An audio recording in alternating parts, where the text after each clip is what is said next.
Feeling trapped by all the stuff? Can't keep up? No time to think or plan? Has the rush and gush of modern life got you trapped? Slow is the new fast. Slow is the new fast. Slow is the new fast. Set your coordinates. It's Mach 0, making time for life, one thing at a time, with your host, the VIP coach, John Davidson. Thank you. This is JD, Coach JD. Great to be with you. Thanks for listening to my show. This is Mach 0, making time for life, one thing at a time. We've done 55 shows, no hype allowed shows. We did 25 radical creativity shows. And now we've done Mach 0. We're doing the Mach 0 podcast, and we're specifically geared toward experienced entrepreneurs who are ready to go to the next level. Most of our listeners to this show are business leaders, entrepreneurs, individuals that see how important it is for them to really seek the fullness of their potential. They're individuals that want to create a future, create a life that truly matters to them. They want to be involved in life. They want to be engaged in life. They want to reach a quality that we call INTEN, which is involvement and enjoyment. And to get there, they have to look at their personal performance. They have to look at their focus, the boundaries that they set. Yeah, they have to look at their state of mind. They have to look at the way that they're operating, the inner place from which they are bringing their attention and their actions to the world around them. They have a business. They seek financial freedom. They know that money buys time. And they want to spend the time on things that they enjoy doing. The things that they enjoy doing, they tend to be better at doing. They want to spend the time outside the business on people and activities and experiences that inspire them. They want to make memories with the time they have. They want to invest in their loved ones. They want to balance their life by parallel creating all these different aspects that matter to them. They don't want a 4-hour work week. They want to be involved and engaged in what they're doing. They want to be hope-filled. They want to have a future. They want to live by having a place to go that shapes their decisions, their actions, and their communications today. They have people. To get where they want to go, they have to amass a team. They have a unified team. They have to unify a team of specialists that are gifted at doing what they do. Not something that they don't know how to do. No, these are factory-made skill sets that are inside their team members. They match their team's gifts to the needs of the work. That's right. This is what they do. And they have to integrate their life experiences. They see their whole life as a process of unfolding who they are, unfolding the possible futures that are coming at them. As an entrepreneur, you have a very different way in which you learn. You don't just learn by your experiences.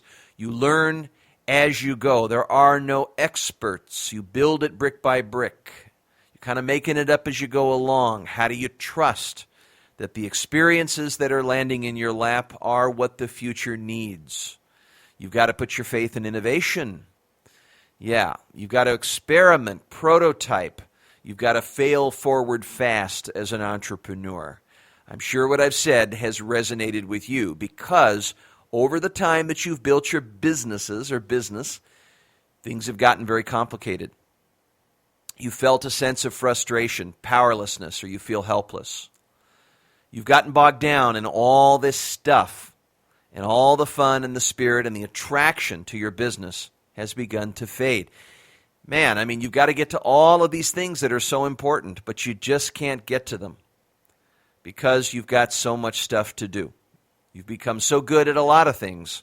In fact, you become so good at things that people are depending on you for things that don't enthuse you. This is called the excellence trap.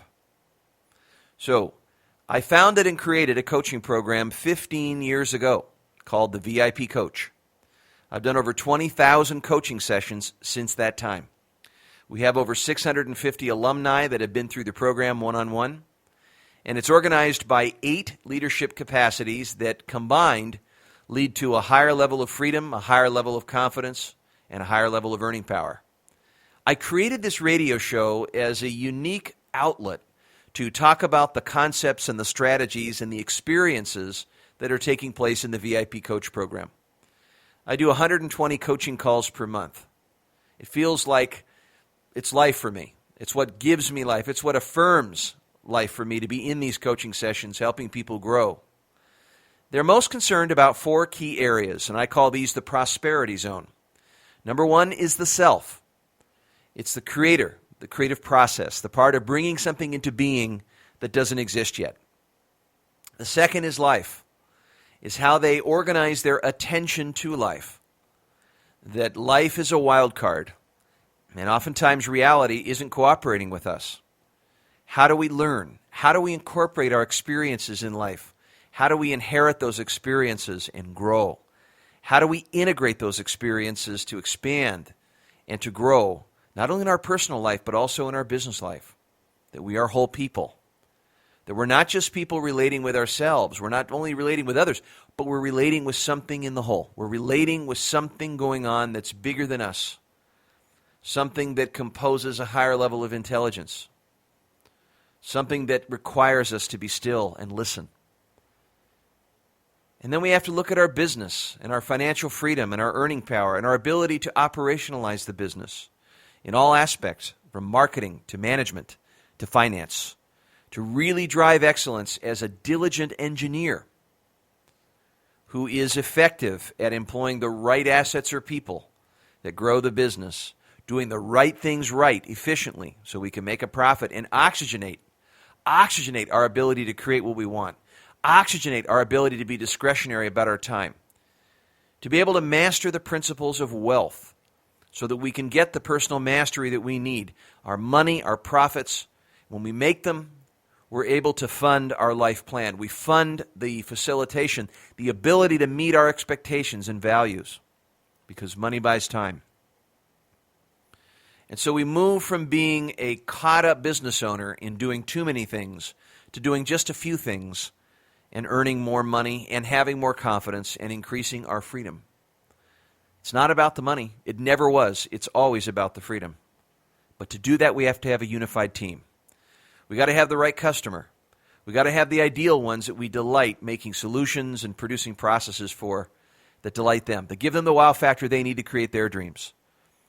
And to do that, we have to understand those individuals, the ones who really bring us into our best work and our most essential, authentic self. So what is it about? It's about being more of who we are.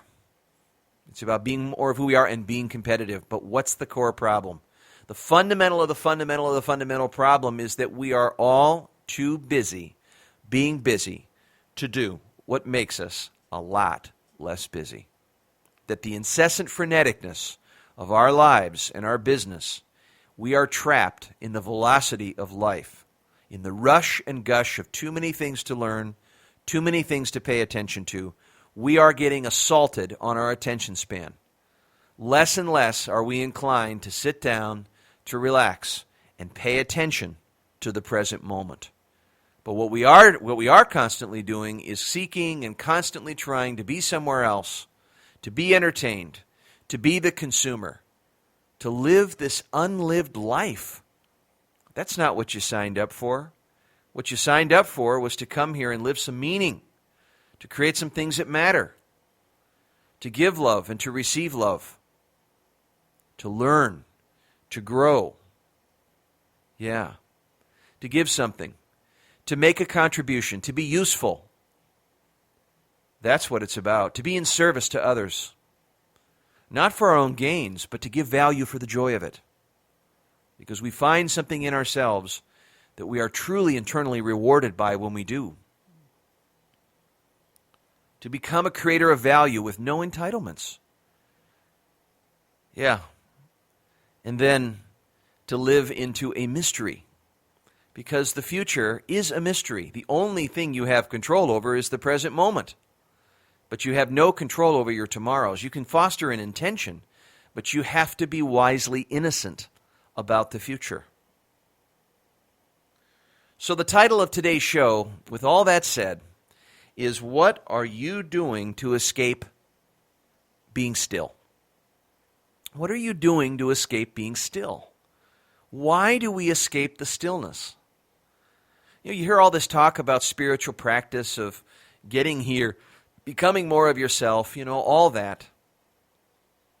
becoming realized, paying attention in certain ways. And the question I have to ask us is, how do we do that? How do we do that when the enemy is cadence, is noise? Imagine getting on an airplane and being told you have nothing to watch, nothing to read, you can't look at your phone, you can't look at your technology, you can't get your laptop out, there will be nothing to do, you have to sit here for 3.5 hours on this flight. Even longer, can you imagine a long-range flight like that where you had no access to something that occupies your attention? And even our thinking has become addictive, that we're constantly thinking. We're internally distracted.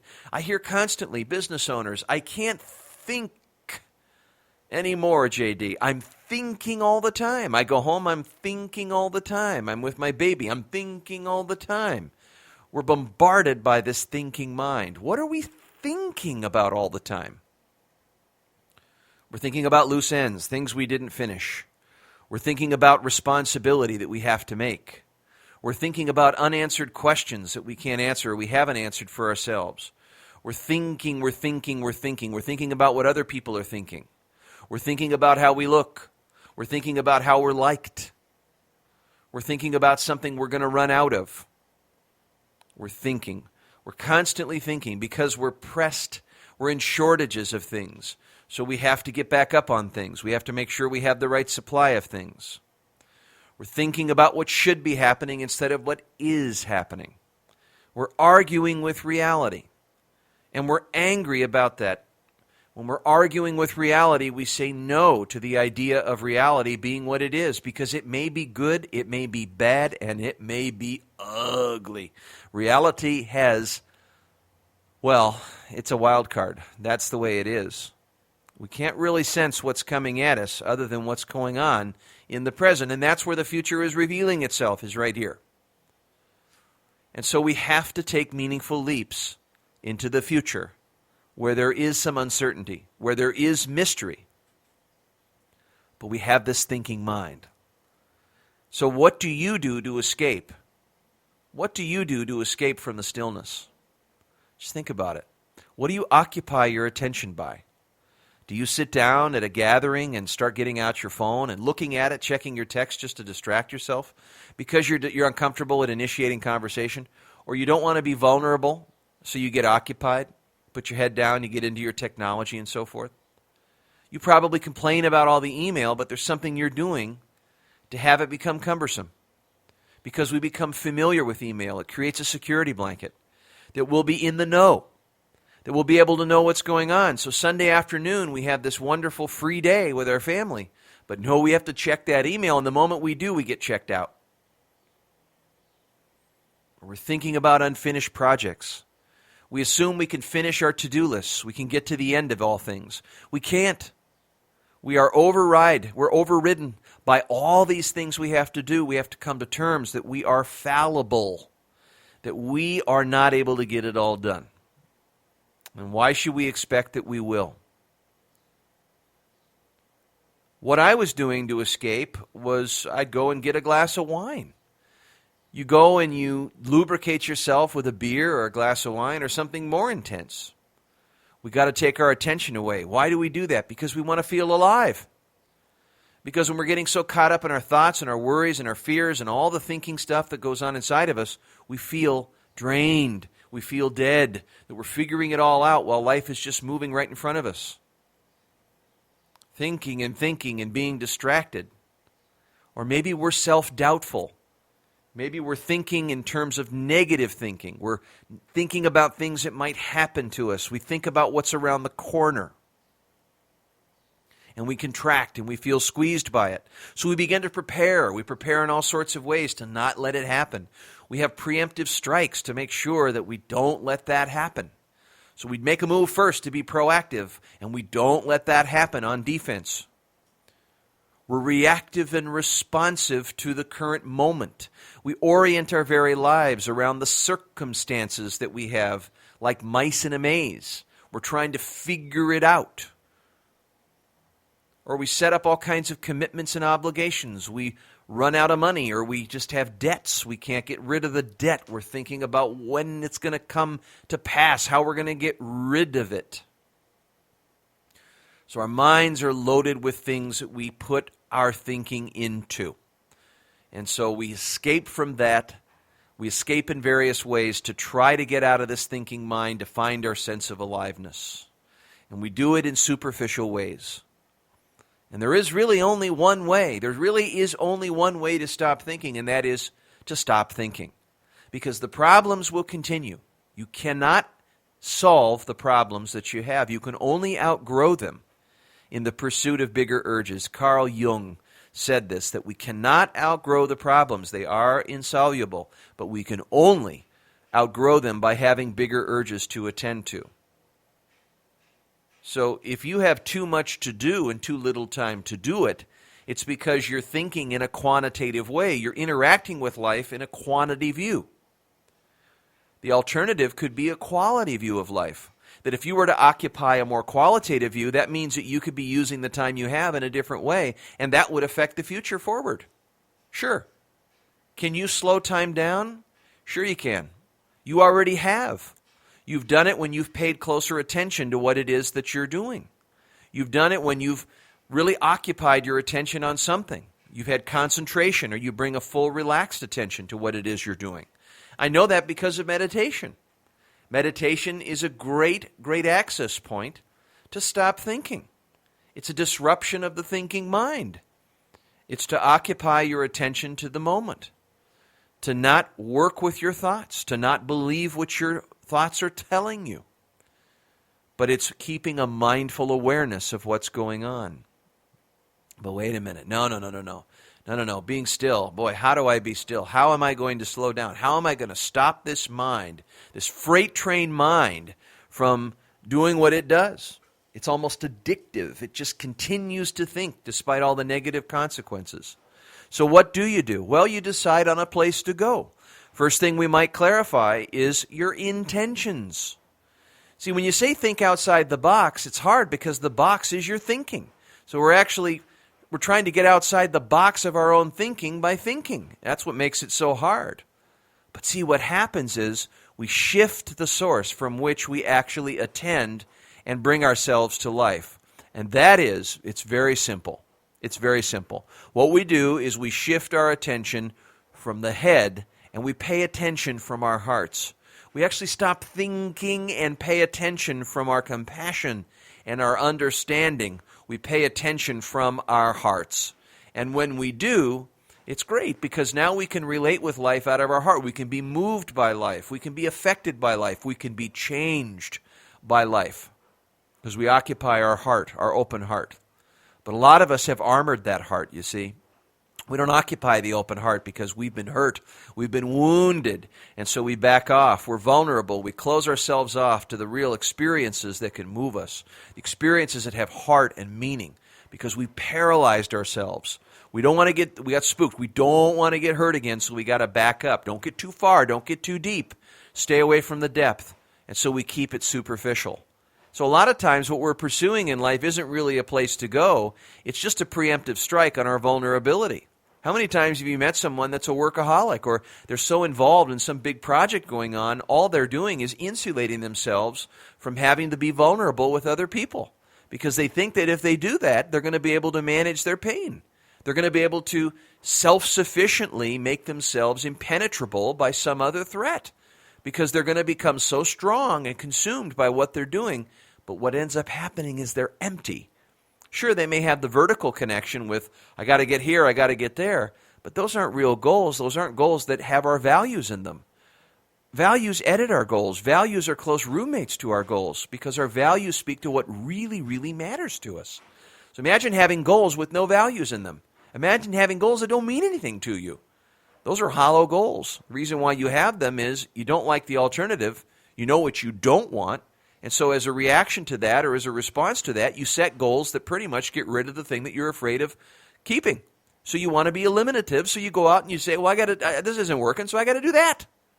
And so you go out and you set those goals, and you got rid of it. So you set a goal for yourself to be more charismatic because you're not being charismatic. You set a goal for yourself to create more confidence because you're not confident. You set a goal for yourself to create more money because you don't have any money, you don't like your current conditions. So a lot of the goals that you're probably setting, the source of them are not born out of anything intrinsic. It's just in response to an unwanted circumstance. Having a place to go starts with choices that we make from what matters to us. And what matters to us does not originate from our heads, right? What matters to us is not a mental piece. It's a heart piece. It's a heart conversation. What you care about is what you care about. There's nothing justified about what you care about. And certain things may happen to you that you care about more than other things, and you may be able to assign meaning to those things because of what they are. Sure, you may not have expected them, but at least you're open to moving your heart into those experiences. Or what does have meaning in this? Or what could their service be in this? Or what are the qualities in this that are truly shaping what has meaning and heart for me in my life? What's moving me in my life? Because what you're really searching for is that sense of aliveness. What you're searching for is that sense of being alive. That's why you love getting away, right? When you get away, and you get away from your thoughts, you're able to occupy a different type of being, a certain way of being that you love to tap into. You're relaxed and you're attentive, that everything is okay. You're able to welcome everything and expect nothing. Just be present to what is. We hunger for that. We hunger to relate with time that way. Everything appears to be abundant. Time appears to be an advocate rather than an adversary. So I'm going to take a break. We'll be right back. Again, the question as you're coming back to me after the break is, what are you doing to escape the stillness? And after the break, we're going to talk about how to get that stillness back. Grow your business and grow as a human being with these captivating books authored by the VIP coach himself, John Davidson. The Day I Built My Barbecue is about creative freedom. Learn how you can not only live well, but also grow a thriving business at the same time. John shows you his step-by-step technique with the principles, strategies, and steps to move from a business operator to a business owner. The day you build your barbecue is the day we all wish for. Totally free of distractions, totally available to living well, fully present. Then don't miss Unstoppable You. It's about creative value. When we do what we love and love what we do, we discover ways to make our business more fun and monetize our passions. Through stories, tools, and steps, this book will help you bring something to the world that no one else can and bridge your most unique talents to the deepest aspirations you have of the future. And stand in the presence of all you are. It's about creative purpose. What does it mean to live on purpose? How do we work with the mystery that life presents us at every moment? In this book, John shows us through the silent spaces in life how to connect with our innermost sacred projects and passages. You'll learn how to bring the work, language, and presence of the soul into everything you do. Visit highlevelperformance.com to pick up any of these books in paperback or Kindle editions today. That's highlevelperformance.com. Having a life where you have the creative freedom to do what you love and to offer the world something that only you can bring to the table.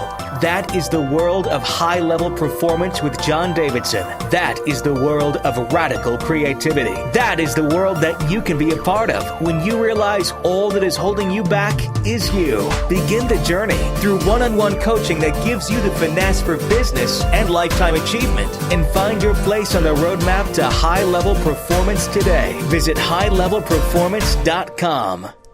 From go time to slow time. Slow is the new fast. Mach 0, making time for life, one thing at a time. With VIP coach John Davidson. All right, this is JD, and you're listening to the Mach 0 podcast, and today's show is about getting back to stillness.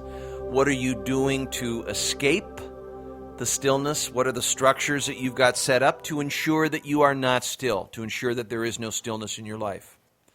Well, one of the great escapes for business owners is that they feel so panicked and they feel so guilty about taking time off. Have you ever felt like you owe your team the need to be around? You feel like you have to be the eagle who sits on the nest. And see, consequentially, what happens is you don't get to clear your mind enough for new ideas to come in. Free time is what you depend on to be able to disattach from your business, get perspective, pull back, see the bigger picture. I call this blue sky time. And so we teach the entrepreneurs and the VIP coach to take several 24-hour periods every month to do this, to have a visit with their future self, to really tap into some long-range ideas and planning, to kind of plan their own personal retreat and take a solo journey on that day and really have a conversation with their future self. I know it sounds a little airy-fairy, but you have a 3-year picture. You're going to be somewhere in 3 years, and no one disqualified you from rethinking your life because everything is really up for grabs. That's not positive thinking. That's just choice. Whatever you choose is what you choose. That's a personal matter. Whether you can create it or not is really up to whether you create it or not. If it comes into being, you'll know that it's possible. If it doesn't, then you don't know. But you don't need to know it's possible as a prerequisite to create. Just that itself can quiet your mind. So we escape because we don't get to the free time. Why don't we get to the free time? Well, we're afraid that our staff will walk out. We're afraid that they'll do the same. They'll be messy, or they won't come to work on time, or they'll perceive us as a sloppy boss, one who's not serious about their work, because we're preoccupied with the perceptions of that. We want to please everybody. It literally becomes the means to our imprisonment. We never give ourselves the time to have the time. See, that's the thing. We have to plan the time to have the time. It's been said that the only effort that's necessary is the effort to make no effort. The only effort that's necessary is the effort to make no effort. So if you're not planning the time to have the time, then you're not taking the right steps to free your mind up. The reason why you're thinking about everything is because, well, stress comes from unanswered decisions. The thinking mind has all sorts of resolutions that it's seeking. And it's normal for a mind to be active, sure. That's why we have a mind. It looks out for us and it protects us from danger. It senses things that we fear might be coming, and we have to think about it. But there are things that we can do to make sure that our minds are not on all the time. Keeping lists is one thing we can do. Make sure that we've got things squared away so that we don't have all the pressure on our head. We have a system. So Outlook is a great system to do that in. There are all sorts of apps that can do that. The point is have a system. Even if it's an archaic system, it's a paper calendar. Get out of your head. Whatever you can write down, whatever needs to be done, if you have ideas that are constantly coming at you, start an idea vault and write them down. If you have to-dos that you need to do in the day, settle down on what you need to get done and make decisions about the 3 things that are most important. You're not going to be able to do it all, so let go of the notion that you will finish it all. But do the most important things that your mind should really be occupying. See, just those things I said right there. How much thinking would that take you to do that? It wouldn't. You're making decisions and you don't have to think about them later, which is great, right? Okay. Free time. You need free time. But what you don't do is you don't plan to take the free time. So the minute you get a little bit of it, you can't get to it. One, because you don't think there's enough time. So if you had the time, you would never experience it. Or 2, you don't plan any of it, and so you get right up next to it, and then, well, something else is more important. Point is, you don't plan for it. Why don't you plan for it? Because you're afraid that if you really did have it, you would have to call yourself out on the things that you're spending your time on. See, the reason why we don't stop and think and why we don't plan is that we don't want to confront ourselves that what we're really thinking about isn't that very high level, that what we're doing and thinking about isn't really mattering that much. And so we get kind of used to it. We set up a norm and we say, okay, well, I'm just going to kind of continue what I'm doing. I've gotten really used to doing it. I feel safe. I feel comfortable. I got homeostasis being here. Why change it? And then we build our thinking around it. We build our whole belief system around it, like we're victims. Like, oh, I can't get to any of that stuff. I don't have time. Listen, you and I have 24 hours in a day. It's not a matter of time. We all have the same amount. All the socioeconomic differences between people, we all have the same amount of time. The millionaire and the bum have 24 hours in a day. You can't manage time. Time isn't manageable. But you can manage your energy. You can manage your priorities. You can determine what you want to do with the time that you have, the 24 hours. You can determine who's in it. You can determine what you want to do with it. You can determine where you're going to be. Sure, you can choose. If you fundamentally choose to create as a predominant creative force in your life, if you choose to create, then you organize your choices around what you want to create. But there's another component. How honest are we truly being with ourselves? If you fundamentally choose to tell yourself the truth, then what you're interested in being fluent in, what you're saying is, I want to be fluent in what is. I want to see reality at present. I want to know what really is going on. And that choice moves you from occupying or being dominated by your thinking about things versus what's actually going on. What I found is when we're in this space of what's actually going on, we actually become very resourceful because we know where we're going and we know where we are, and we kind of see what the next step needs to be. It presents itself obviously to us because we're in the gap between what is and what we want. What's interesting is that when we're in the gap between where we're going and where we are, our thinking mind is not as live. It's not as occupying our attention. It's not as intense. Why is that? I think it's because we've made decisions around where we're going, and that causes us to ignore certain other aspects that are not as important. So our mind isn't overloaded by so many things that are occurring at one time while we're, quote, going with the flow. Instead, we're living by a life plan. And this makes you quiet inside. But to be able to see reality, to be able to tolerate, be able to witness, be able to observe what really is going on, it may require that we do bring a stillness to the current situation. And it's this easy. It matters that you take some breaks. It may matter more. I can't tell you that you have to, because I can't make you do anything, but I can give you reasons to. It may matter that you schedule some breaks. So some breaks might mean scheduling a couple of 15-minute breaks during the day to kind of gather yourself and take a look at what's really going on compared to where you're going in the week, where you're going in the quarter, where you're going in the year, or where you're going in the day. But to be conscious about what you're creating, to be conscious and mindful of your decisions, to be conscious.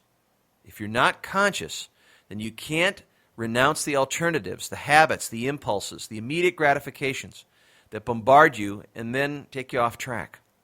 But maybe we can hold the space just by stepping back and realizing that what we think is not who we are, that we can remain separate from our thoughts, that we can observe our thoughts. But we are the awareness. We are separate from those thoughts. We are the awareness that's able to observe what those thoughts are. So think of that thinking as a white room. We're observing in a white room. We have a front door and a back door. And as the thoughts come in, you just allow them to move and then they move out. You allow them to move in and you allow them to move out. And you experience them, but you're not necessarily dominated or influenced by them. What you choose is what you choose. And when you realize that, you get this incredible freedom. That you don't have to be out thinking or thinking obsessively about so many things. But you begin to realize that the only thinking you need to apply is that which is going to help you get where you want to go. And the thinking that you have in the current moment is more kind of reflection and inquiry about, well, what is going on? How did I get here? What can I learn from this? And where do I need to make adjustments from here to get where I'm trying to go? The whole thing is influenced by an underlying structure that gives rise to something that wants to resolve between those 2 points. Almost like a pressure system. The current reality you have when you're honestly determining what it is, when you see what's going on, and then you juxtapose that to what you want to create, you find that something needs to happen on behalf of what you want to create. It's kind of outside your own control and power. There's something being influenced by the structure itself. So you get quieting of the mind because you've made decisions about where you're going, where you are, and then you kind of know your next step. What is there to really think about? You cut off from all the wasteful thinking. Wasteful thinking just stays wasteful thinking, and eventually you're not at issue with it. You just leave it outside the door. That's just thinking that doesn't really count for what you're trying to accomplish. So, what are you doing to escape the stillness? What are you doing to escape the stillness? Write down your escape routes. Write down the different ways in which you escape the stillness. Now, what can you do to plan for the stillness that you want to create? You need some free time. How about 10, maybe 12 periods per month where all you're doing is just planned free time? You could be even disengaging in that time, just freeing yourself up, knowing that this is going to be time that you're there to rejuvenate. You've got to let go of the guilt around it. It doesn't mean that work has to be hell. It means that the way you work, the quality of work you do, you get all that life-giving energy and quality, that creativity coming out of that free time. And that's going to offer you a much different texture to your work, a different way into your work, and more longevity, more endurance, and more aliveness, and more well-being in what you're doing. So write down the escape routes. Then make some decisions. What do I really want to create? What matters most? What is it that matters to me right now? What are my intentions going into this present moment? What matters to me? Because what matters to you is where you put your attention. Attention follows your decisions around what matters. Your intention helps position your attention. Yeah, it shapes it. Why do you think when you intend something, when you want to create something, or you like something, you start to see it everywhere? If you wanted to buy a Mercedes, you start seeing a Mercedes everywhere if you intend to buy one.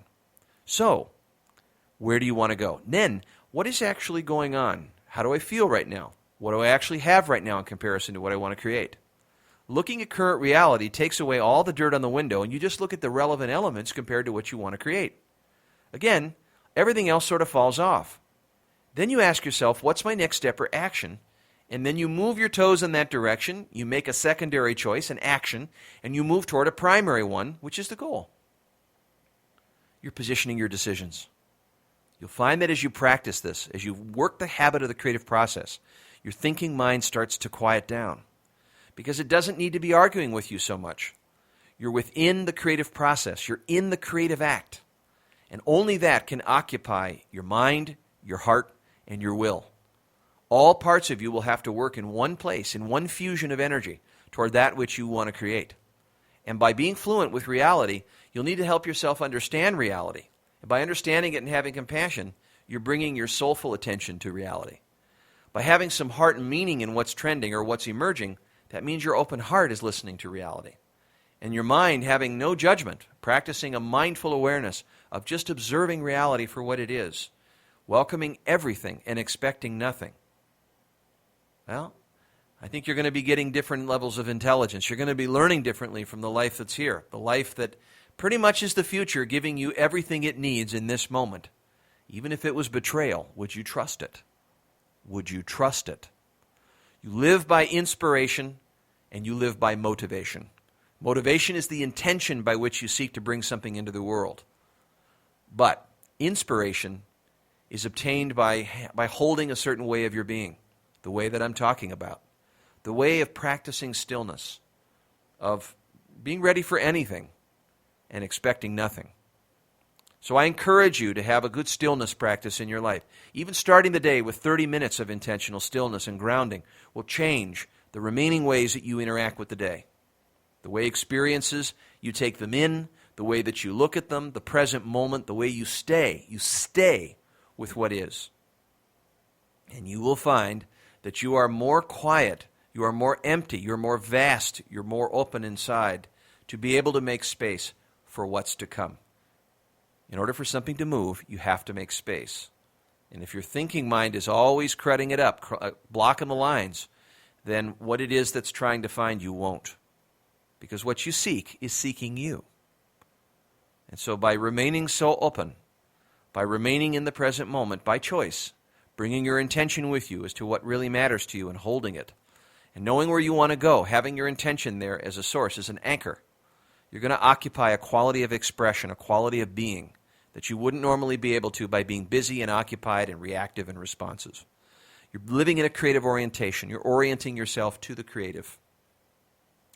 If you'd like more help on how to live in the creative orientation, on how to take this to the next level, to implement the ideas that we're talking about, please call 714-375-6624, the VIP coach. We're at highlevelperformance.com. Appreciate the opportunity to speak with you. This is Mach Zero and Coach JD. I thank you so much for following our show. I look forward to being with you soon. Till then, be well.